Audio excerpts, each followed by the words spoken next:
It's time for Around the Ozarks in 5, brought to you by the Springfield Greene County Park Board, Roto-Rooter Plumbing and Drain Service, Blue Current, and Thompson Sales.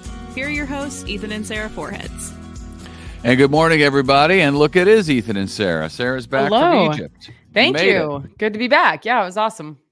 Diana did a great job filling in, so I'm grateful to her. And we'll hear a little bit more about your trip coming up. Okay, sounds good. First, we'll do some news. A man who was swept off a bridge by floodwater has been found dead. Highway Patrol found the body of 50-year-old Brian Richardson almost a week after he and his vehicle were washed off Warren Bridge in Ozark County. Searchers from the Highway Patrol found his body over the weekend about a mile from the bridge. Heads up if you're a Nixa Utilities customer. Someone is mailing a scam letter out to people telling them they have to pay $10,000 to something called American Water Resources. You don't. It's a scam, so just disregard the letter. They asked for too much. If they would have asked for less than that, people would have fallen for it, maybe. Okay. All right. Missouri is joining 20 other states in suing the federal government over a new rule dealing with guns. The new rule from the Bureau of Alcohol, Tobacco, and Firearms requires anyone selling a gun, even person to person, to apply for a new federal firearms dealer license. The lawsuit says innocent sales between friends and family members would be a felony under this new rule. Missouri's Attorney General says that it is unconstitutional and avoids congressional authority. It's interesting. For whatever reason, I know a lot of people sell guns person to person, but I don't think it sounds like a terrible idea. I mean, I don't even know. I know everything is a slippery slope, but it makes sense to me that if I were going to go buy a gun, even from, my brother or something, that I would have to be checked out first, doesn't it? No, I don't think so, but. Okay. All right. Apparently, the Missouri Attorney General doesn't think so either, but I don't know. It made sense to me. All right. Missouri law enforcement seized more than $7 million worth of cash and property in 2023. The money came from criminal organizations and individuals. 124 law enforcement agencies across the state seized property last year. Missouri State University's outgoing president gave students a final message via video over the weekend. Cliff Smart talked about how he loved being president of MSU for the last 13 years. He is retiring and will be replaced by Dr. Biff Williams, who is coming from Utah Tech University, where he's been president for the last 10 years. Hey, how much of his selection do you think had to do with the name? The fact that he had a cool nickname? 90%. I actually think that could potentially have been a subconscious major sticking point for them, because they want him to be relatable to students, and he has apparently carried this nickname for his whole life, and he's a grown man. So that means he's probably just like a cool person. You know what I mean?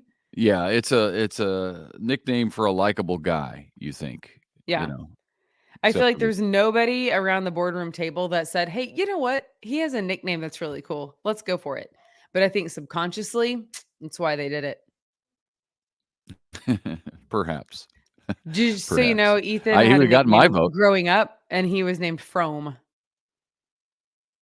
That's what they called him, Frome. Frome. I don't know why. I don't know where it came from, but that's what his friends settled on. All of the literary people out there know exactly where it came from. A book called Ethan Frome by Edith Wharton. I have never read it because it doesn't sound like it's my kind of thing. But it was in my sophomore year of high school, and we got a book list in class that we had a list of books that we could read. And somebody, I remember Brian, he was sitting behind me to my right, said, "Hey, Ethan Frome, you're Frome." And I was Frome from then on. Okay, as long as you didn't give yourself the nickname, because that's very unbecoming when people give themselves a nickname. I'm like, that doesn't count. No, if I would have given myself a nickname, it would have been T-Bone. And we wouldn't have T-Bone. That's a Seinfeld reference. Should have known. Springfield-based company SRC is planning a big expansion in Kentucky. It bought a 180,000 square foot manufacturing plant in Lexington. Plans to expand there. Total investment about $15 million, so it's sizable. SRC has been operating in Lexington since 2010, so good for SRC. 3 Rue 21 stores in our area are included in the big 540 stores closing after Chapter 11 bankruptcy. The 3 local Rue 21s are in the Primrose Marketplace. They're right off Glenstone and Primrose here in South Springfield, as well as the Branson Landing one and the one at Tanger Outlet. So 2 in Branson and the one in Springfield. The stores are going to be closing in the next 6 weeks, and they're having some big going out of business sales. Is that a store our girls like? Do you take them there or no? Is it too I mean, teeny yeah, like we've been in there a few times, but it's kind of almost too trendy, if that makes sense. It's almost yeah. too trendy. Yeah, I don't Yeah. know. Not a huge fan, but I mean, I'm a little surprised, honestly, because I feel like they have a clientele, but maybe not enough. So Apparently. a gorilla at the St. Louis Zoo has passed away. Apparently, the Western lowland gorilla Little Joe had been in treatment for heart disease prior to suffering a fatal heart attack over the weekend. The zoo talked about Joe's intelligence and how much he seemed to enjoy training with the zookeepers. Well, I'm sure we've seen Little Joe then, because we've been over there to see those gorillas a few Yeah, I times. guess you're right. Yeah, I It's forget. good. We've been in the St. Louis Zoo once with your dad and once with your brother, right? We've got they've got a great enclosure for the big apes and the polar bears. I mean, they've got great space now for a lot of those animals. The St. Louis Zoo, if you haven't been, is a fantastic zoo. It's free, and they've really got good stuff. Is parking also free? Yes. Yeah, I thought I mean, so too. you can find free parking. I think they may have paid lots, but there is park. It's forced park, so you can park on the street and walk over there. So yeah, that's free. Yeah. Okay. The air show that was scheduled for Thunder Ridge Nature Arena in Ridgedale has been canceled. It was scheduled for July 4th and 5th, but it had to be canceled because of what Thunder Ridge said was unforeseen challenges and circumstances beyond its control. There you go. It says it's going to keep the public posted about potentially rescheduling the air show, but it is no longer going on for July 4th and 5th. I don't think it's going on at all because they also said they're refunding anyone who's bought a ticket. Well, right. They are refunding everybody who's bought a ticket, but they may end up rescheduling. Yeah, and then you'll buy new tickets. Okay. That's what they say. A new playground is on the way to North Springfield. Had its groundbreaking over the weekend. It is located near the Fellows Lake Marina, and what will make this playground different is that it will be all-inclusive, meaning it is being created for all kids, including those with special needs. The playground ain't going to be cheap. I'll tell you that much. It's going to cost $500,000, but it's being paid for a joint venture between the Kiwanis Club, the Hatch Foundation, Play for All, and City Utilities, which owns the land where the playground will be. July is the target date to open it. So yeah, there's that'll be cool. another all-inclusive playground in our area, and they are nice. They are really nice. So, oh good for yeah, I North mean, Springfield. Yeah. imagine the difference that makes if you have a special needs child, or you have just anybody that you that needs that sort of a playground. Right. You don't have many options, so it's refreshing whenever they open up. Yep. That's cool. Okay, Beef Days is going on all week in Bolivar. It is a celebration of farmers and all things beef, which we are thankful for our beef farmers, aren't we? I like Kicked beef. off over the weekend with Governor Parson making an appearance. Features a rodeo on Thursday and Friday. And you can see a schedule of events at MissouriBeefDays.com. I looked at that schedule, and they've got stuff every single day. There's a lot of stuff. There's a rodeo. There's all kinds of stuff. They should have made their website Mo Beef.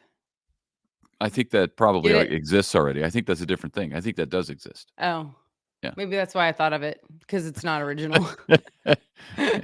You thought of it because you heard somebody else say it, saw it in a Exactly. commercial. Exactly. So how was Egypt? You're back from Egypt. You're a little under the weather coming back, I've noticed. You know what? I believe that this is like food poisoning. The only thing is that one team member has what I have as well as several of us do, and he did not eat at the restaurant that we ate at in Dallas. So I don't know. But yes, it was good because I didn't get sick at all till I was home. I was already home. But Well, you were on the honestly, plane. I was on the plane. I was on the plane. Yeah. Don't ask, okay? I was on the plane. Uh, that's So terrific. it's truly an incredible place. I mean, the pyramids of Giza, for instance, we went down into. I mean, it's unbelievable how they built those without any like modern technology and engineering.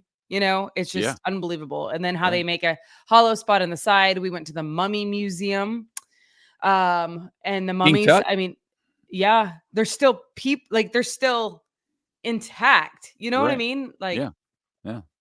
and then what else? Oh, my kids have to study the seven wonders of the ancient world. So the lighthouse at Alexandria, the lighthouse itself crumbled in an earthquake, but the base, the foundation right there on the Mediterranean is just absolutely breathtaking. Oh yeah, And so that somebody was was kind of asking me. yeah. One of the CC moms was asking me yesterday if you saw how many of those the seven wonders of the ancient world that you did see. I only saw 2. Two, I only yeah, saw okay. 2, yeah, of So the the 7. pyramids and There are the more than lighthouse. 2 there. I think the Right. Hanging Gardens of Babylon are there too, but, it's truly, like, you think of something being old, in America, and it's just not at all. It's not at all old. So, I don't know. We were there really on a mission of sorts, but it's a sensitive area, so I can't talk a lot of detail. But, You it went was to it's incredible. the oldest coffee shop or something? Yeah, it was a tea shop and they have tea and coffee. It is the longest running like cafe, for lack of a better term, in the world there in Egypt. And we also went into How a old? mosque. How I think old? it was 1092. 1092. 1092. Yeah. So, and the tea, I'm a coffee lover, but the tea That's was insane. fantastic because I felt like that's what the Egyptians were ordering. So I was like, I'm not going to order coffee if the Egyptians are ordering tea. You know what I mean? While in Yeah, yeah. Rome. No, yeah. Okay. When So in it was Rome. amazing. Um, I don't know. I can't say enough about it. It was really like, I feel like it was like very surreal. I will tell you, tourism is alive and well in Egypt. Okay. Yeah, That's because good. Because some parts of the Middle East, it seems, are getting fewer tourists in this climate that we're currently living in. yeah. But not Egypt. I mean, it was packed, and we got to go to where they believe Mary and Joseph and Jesus spent time whenever they were trying to evade King Herod killing off the Jewish boys. So it's right there on the bank of the Nile. And it was like, oh my gosh, like they think that this is where it was. The Nile is long and it's huge. But to go where they think this happened was Right. incredible. It's Yeah. also the Orthodox Easter. So we were there on Good Friday and long Saturday, what they call long Saturday, and then left right before Easter Sunday services. So, Wow. yeah. That's cool. Yep. And it's the biggest church in the world or something like Went to the that? biggest church in the Middle East. Yeah. And arguably the world, if you look it up on Google. But it was founded in the 10th century. So, Wow. yeah. That's crazy. And then they've like redone it a little bit, like since then, like 1975 or something. So it doesn't look crazy old or antiquated. It's been there forever. It's in the side of a mountain. It's called Cave Church. If you're interested, you can Google it. And it was unbelievably big. And there were services going on while we were there because of Easter. That's cool. So just thousands and thousands and thousands of Orthodox Coptic Christians. That's cool. And Yes. you were never concerned about safety while you were there? You never felt a little uneasy? No, the last day, There was like a meeting and Hamas leaders were there. And so that made the US government security level higher. But there was this massive truck of Egyptian police. And I was like, hello, sir. Like I had no idea that they were with us because they were in a separate car. And then whenever we got onto our transportation, we were driving, I was like, why are we following these police? I didn't know they were with us. They were escorting us, but I didn't know it. Oh, okay. Yeah. And so then one of the guys who was like in the car with us had like this massive gun. I was like, I wonder if that's fully automatic, but I feel like it's not an appropriate question. Because as you know, from traveling to Israel a couple times, fully auto, yeah, is very different than what you're going to see on a security guard in America, or at least in America, they might have it. I don't know. That's not my world, but it's not going to be wide out in the open, you know? Right. They're not going to be carrying it like this. So, but that was basically as we were leaving. And I mean, I didn't feel threatened at all ever. Yeah, totally safe. I mean, it's just an interesting thing how you hear on the news one thing, because that's happened to you and I, as you know, a couple times in Israel where we thought we might feel something and you just don't. I don't know what that is. It's a funny thing. Well, yeah, I mean, people lump the Middle East all together, and you think that because something's happening in Gaza, that you're gonna that Egypt is shut down, and that's just not the case. Yeah. And it's also not unsafe. I learned quite a bit about the Sinai Peninsula from locals, which is part of Egypt, but also kind of, there's likely a fight over it as well. So, Right. yeah. Yeah. Okay. Anyway, it's Well, interesting. glad you're back. Yeah, thanks. Me too. It was really good. Thankful for the Lord opening the door, honestly. So, You know who's glad you're back? you are. Is Diana. Oh, Diana. She's so great though. She's hilarious. She didn't have to fill in. Get up early. I told her that she this should be like her kind of like a bucket list when she gets to fill in, because did you know that she majored in broadcasting? I did not know that. Or maybe she changed her major, but that's what she wanted to do. Was broadcasting. Okay. And I was like, look, you get a taste. This is what it's like. She's doing dark and early. Yeah. It was great to have her fill in. So thank you, Diana. And that'll do it for us on a Monday. We hope to see you back tomorrow. Here on Tuesday. Bye. Have a great day.